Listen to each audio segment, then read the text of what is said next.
Tanggalin at putulin ang harang sa Baho de Masinloc o Scarborough Shoal. Yan ang panawagan ni Senate President Zubiri dahil ito ay napakadelikado sa mga mangingisdang Pilipino na posibleng magdulot ng aksidente at ang Baho de Masinloc ay sa Pilipinas, hindi sa China. BFAR, ipinakita ang kanilang tapang sa 4 na barko ng China Coast Guard. Kahit maliit man ang barko ng Pilipinas, naging matagumpay ang resupply mission nito sa halos 50 mga mangingisdang Pilipino sa lugar. Nakipagsagutan din sa radyo ang Philippine Coast Guard at BFAR.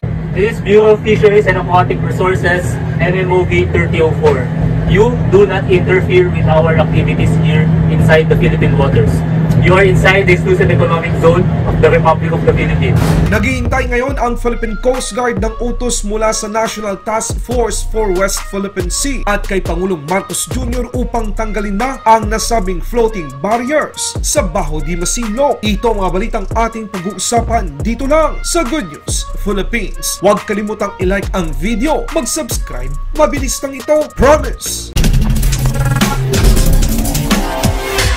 Senate President Miguel Zubiri pinapanawagan na tanggalin ang floating barrier na inilagay ng China sa Baho de Masinloc o Scarborough Shoal. Dagdag pa ng senador, walang karapatang maglagay ng istruktura o anumang harang ang China sa loob ng ating exclusive economic zone. Ang mga harang kasi na ito ay magdudulot ng panganib sa mga dumaraang mga bangkang dimotor ng mga ngisdang Pilipino sa Baho de Masinloc. Ayon kay Senate President Zubiri, hinihiling nito sa Philippine Coast Guard na agad putulin at alisin ang lahat ng illegal na istruktura sa West Philippine Sea. Hindi lamang upang igiit ang ating soberanya, bagkos ay upang protektahan ang mga mangisda na posibleng paaksidente. Sagot naman ng Philippine Coast Guard, nasa National Task Force for West Philippine Sea at ang Pangulo ng Pilipinas lamang ang makapagsasabi kung ang haring na ito ay dapat na alisin. Sa madaling salita, nasa National Task Force for West Philippine Sea at kay Pangulong Marcos Jr. na ang bola sa isyong ito. This question, sir, no?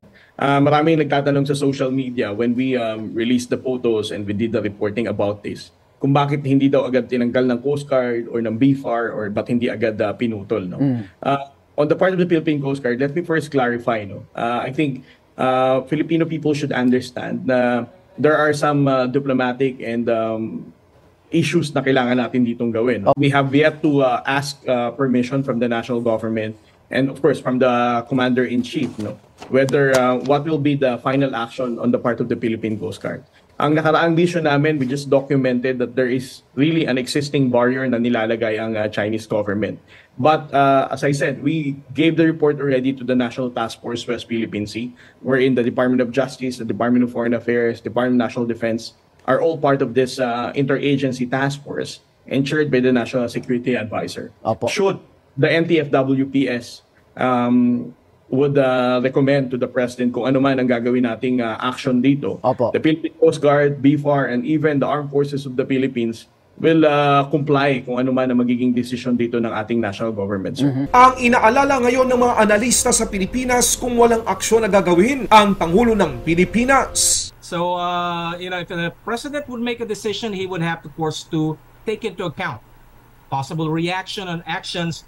But of course, the worst scenario is to take no action at all. So then you get criticized. You're put in a catch-22 situation. Damn if you do, damn if you don't. Inaasahan nating mga Pilipino na sa lalong madaling panahon makapagbigay ng utos ang Marcos Administration sa Philippine Coast Guard, BFAR at Philippine Navy man na tanggalin ang harang na ito upang ipakita natin sa China at sa buong mundo na atin ang Baho de Masinloc. Noong Biyernes, bago pa man makarating sa Baho de Masinloc ang barko ng BFAR upang magsagawa ng maritime patrol at para magbahagi ng fuel subsidy at iba pang tulong sa mga kababayan nating mga Pilipinong mangisda sa lugar. Nakita ng Philippine Coast Guard at BFAR ang ginawang paglalagay ng harang ng China Coast Guard para hindi makapangisda sa loob ng shoal ang mga bangkang dimotor ng mga Pilipino. Maliban sa mga barrier na inilagay ng China, 4 na Chinese Coast Guard ang sumalubong sa barko ng BFAR. Ito ang China Coast Guard 3105 at China Coast Guard 3301 na nagsagawa ng radio challenge sa barko ng Pilipinas na idokumento din ng Philippine Coast Guard at BFAR ang ginawang dangerous maneuver at shadowing ng dalawang barko ng China. Kita nga sa isang video na kahit hinarangan pa ng China Coast Guard 3105 ang barko ng BFAR, merong isang Pilipinong mangisda sakay ng isang bangkang bimotor ang humarap sa malaking barko ng China. Ayon nga sa nakalap nating video, kahit hindi man gaano kalakihan ang barko ng BFAR, ipinamalas naman ito ang tapang. Hindi ito nagpasindak sa malaking barko ng China. Nagsagawa din ng mga paghamon sa radyo ang Philippine Coast Guard at BFAR. This is Bureau of Fisheries and Aquatic Resources, MMOV 3004. You do not interfere with our activities here inside the Philippine waters. You are inside the exclusive economic zone of the Republic of the Philippines. Please review your chart and please stay clear of our road. Over. Mariing kinundina ng Philippine Coast Guard at Bureau of Fisheries and Aquatic Resources ang paglalagay ng China Coast Guard ng floating barrier sa timog silangang bahagi ng Bago de Masinloc na pumipigil sa mga mangisdang Pilipino na makapasok sa loob mismo ng shoal. Ito ay isang malinaw na paglabag at pagkait sa mga karapatan ng bawat Pilipino na naroroon upang mangisda bilang kanilang normal at simpleng pangkabuhayan. Sa pagdating ng barko ng BFAR sa paligid ng Bago de Masinloc, 3 rigid hull inflatable boat ng China Coast Guard at service boat ng Chinese Maritime Militia ang naglagay ng floating barrier. Iniulat ng mga mangisdang Pilipino na kadalasang naglalagay ng mga floating barrier ang mga sasakyang pandagat ng China sa tuwing nakikita nito ang malaking bilang ng mga mangisdang Pilipino sa lugar. Sa regular na maritime patrol na obserbahan ng barko ng BFAR ang mahigit sa 50 Filipino fishing boat na nakibahagi sa mga aktibidad sa pangisda sa lugar. Kahit gaano man kaagresibo ng mga barko ng Chinese Coast Guard, nagawa pa rin makalapit ng mga barko ng Pilipinas malapit sa Baho de Masinloc o Scarborough Shoal at namahagi ito ng tulong sa mga mangingisdang Pilipino. Pwede bang tanggalin ng Philippine Coast Guard ang mga boya na ito o hindi?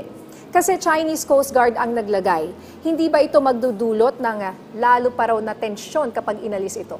Well, bilang kasagutan po dyan, gusto ko lang i-emphasize na ito pong Baho de Masinloc ay napakalapit sa Zambales. No?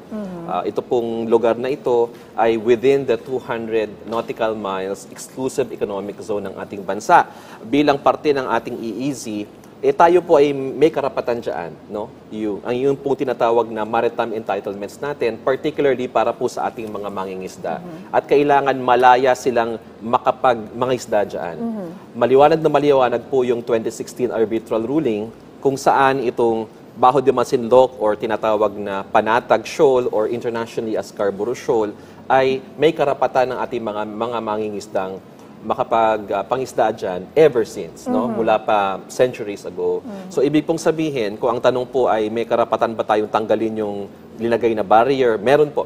Maliwanag po ang international dyan, ang UNCLOS dyan, at may karapatan ng ating bansa na tanggalin yung inilagay ng Chinese Coast Guard. Maraming salamat ang tagahatid ng balita, Good News Philippines. Mabuhay ang mga Pilipino, mabuhay ang Pilipinas. Laban Pinas.